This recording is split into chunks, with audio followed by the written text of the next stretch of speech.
If your outlet is making a popping sound when you plug something in, you gotta take that seriously because it's usually not a good sign.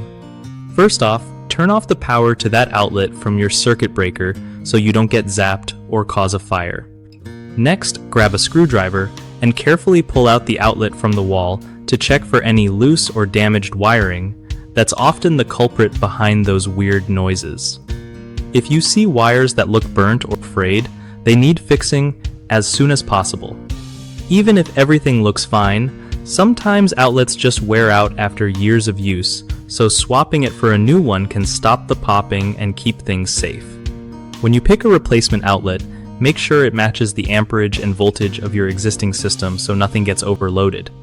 If you're not confident tinkering with electrical stuff, it's smart to call a licensed electrician who knows how to handle this safely.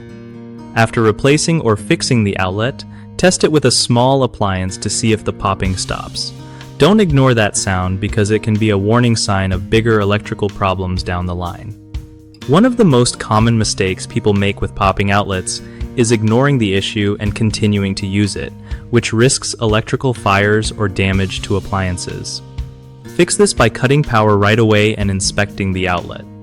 Another mistake is trying to fix wiring without turning off the power, which is dangerous and can cause shocks.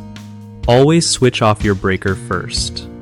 Lastly, using the wrong type of outlet replacement can cause compatibility problems or overloads. Be sure to match specifications or ask a professional for advice. BigHomeProjects.com helps homeowners connect with trusted local contractors who can safely handle electrical repairs and upgrades. It also gives contractors a platform to find new clients and grow their business easily.